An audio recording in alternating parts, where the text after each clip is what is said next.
Star Wars fans have been getting a little anxious when it comes to new video games set in their favorite universe. Jedi Fallen Order was a runaway success, but the sequel, Jedi Survivor, was widely criticized for its massive technical issues on launch day, and it still hasn't recovered from its initial beating it took from user reviews. Meanwhile, other games like DICE's Battlefront 2 have a passionate community that keeps the servers alive, but the official support for the game stopped a long time ago. And now fans are patiently waiting for Respawn Entertainment to deliver their long-awaited FPS game set in the Star Wars universe. But the one game genre that the Star Wars license has never really tackled yet is an open-world Star Wars game. And who better to take on that challenge than Ubisoft themselves? Well, Ubisoft doesn't have the best reputation with gamers today, and that's for good reason, but they certainly have a talented group of open-world developers on their payroll, and with the upcoming Star Wars Outlaws in the pipeline, fans are getting pretty excited for this game. You'll be playing as a bounty hunter in between episodes 5 and 6, when the crime lord Jabba the Hutt was at his most powerful, and the developers have promised that the experience will be an extremely open-ended and personal to the player, which sounds like a dream come true. But we recently got some intel about Star Wars Outlaws that may or may not make you more excited for the game. Hopefully you guys let us know in the comment section below what your actual genuine thoughts are on this game. Make sure you're subscribed to the channel with all your notifications turned on. Drop a like on this video and let's get into it. So this information initially came from Ubisoft themselves, specifically the game's creative director.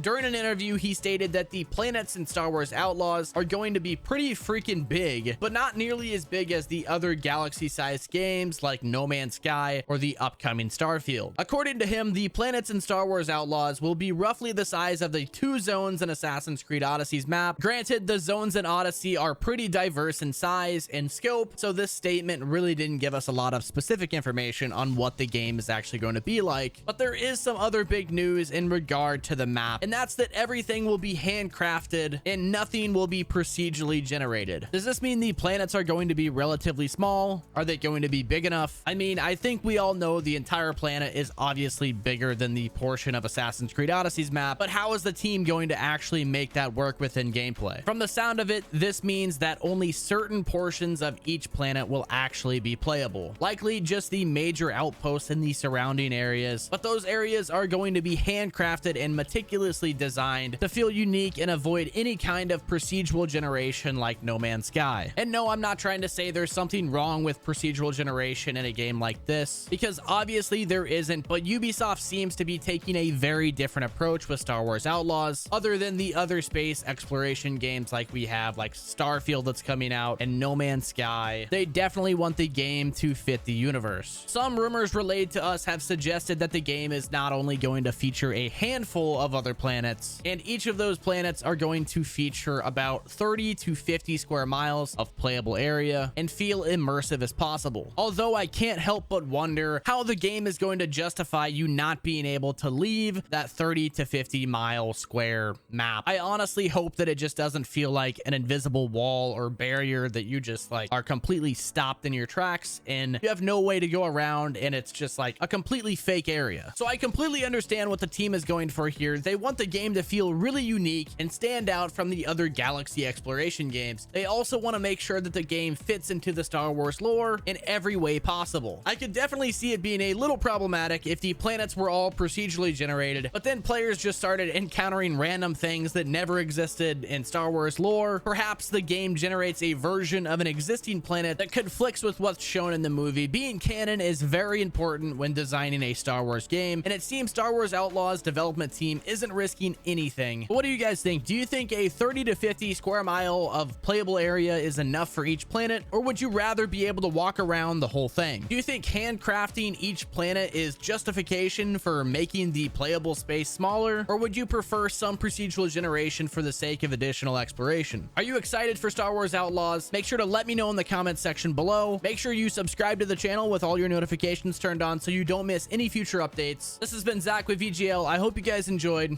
I'll catch you in the next one.